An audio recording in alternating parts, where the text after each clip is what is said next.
परत आता काल साहेब आले, म्हणजे या अल्पसंख्याक माझ्यासारख्या सामान्य कार्यकर्त्याच्या मागं का लागलेले आहेत? पवार साहेब मागे लागले कसं म्हणायचं? पवार साहेब मागे लागले का म्हणावं लागतंय तुम्हाला? नाही, अशी ते पवार साहेबच म्हणतात ना दरवेळेला. त्यांची भाषणं ऐका कालची, याच्यापूर्वीची. त्यांनी कायमपणानं प्रजेचाच प्रचार केलेला आहे, रयतेचा प्रचार केलेला आहे आणि मनात त्यांची भूमिका तीच असावी. परंतु तुतारी घेतल्यामुळे कितपत आव्हान वाटतं? हे बघा, आता निवडणुकीचा रिझल्ट कळवेल. आपण निवडणुकीआधी बोलणं बरोबर नाही. शेवटी कुठल्याही माणसाला आपण कमी लेखत नाही. परंतु पवार साहेब से मेरा बैर नाही, समर्जात अब तुम्हारी खैर नाही.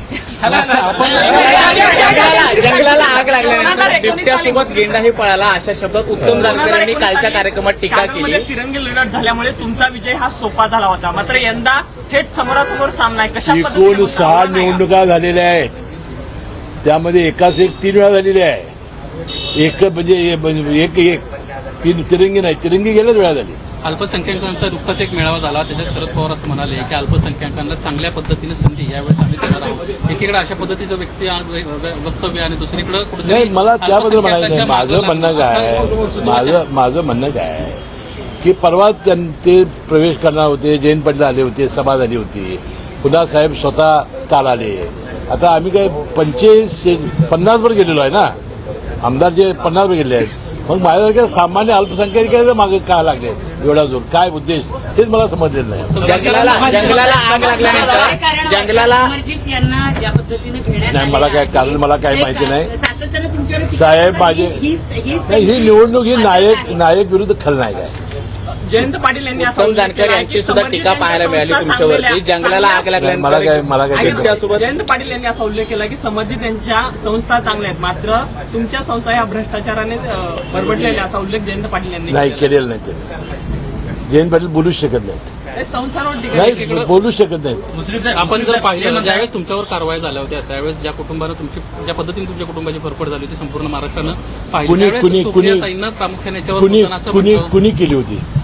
ज्या काही कोण होतं यात? संस्था या मागं कोण होतं? या संदर्भात सुप्रिया या मागं कोण होतं? समर्जित गाडगे जबाब म्हणून ही नायक विरुद्ध खलनायक लढाई आहे. गाडगे साहेब त्यांनी म्हटलंय की आगामी निवडणुकीमध्ये जवळपास 30 ते 40 हजाराचा फरक असेल विजयामध्ये. कुणाचा? गाडगे म्हणतायत. अहो, मी तेच सांगितलं ना तुम्हाला. आता किती मतांनी येईल तर निवडणूक ठरवेल ना. तुमच्या सोबत असणारे काही नेते शरद पवारांच्या भेटी घेत असल्याचं पाहायला मिळालं. केपी पाटील असतील. अहो, मी सांगतोय ना, जिथं जागा रिक्त आहे तिथं जात आहेत ना सगळेच. तुमचं पाठिंबा कुठं पाठिंबा नाही, कुणाला पाठिंबा? मग आता मंडळी सगळे चाललेले आहे. अहो, असं कसं सोबतचे नेते असतं? जर तिकडे जात असतील तर त्याकडे तुम्ही अहो, त्यांना आता निवडणूक लढवायची ना. राष्ट्रवादी अजित पवार गट किंवा अजित पवार यांचा जो पक्ष आहे त्याला फटका बसेल का? अशी जी दांडावरची लोक आहेत ती दांड बदलतायत त्याच्यावर. अहो, ते कुठे जात आहे? ते ज्यांना तिकीट मिळणार आहे तिथं विरोधी तिकीट मिळणार नाही तिथं जात आहे. राधानगरीतले तिन्ही नेते आपल्या वेळेचे जात आहेत.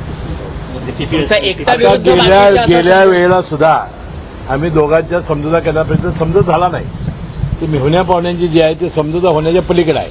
मी तर थकलेलो आहे ते मिटवण्यामध्ये. तुम्ही पाठीवरचा देव खाली ठेवला. आमदार राहणार नाही, तुम्हाला मोठी जबाबदारी देण्यात येईल. नाही, ते मेजॉरिटी त्याला बहुमत व्हावं लागतं.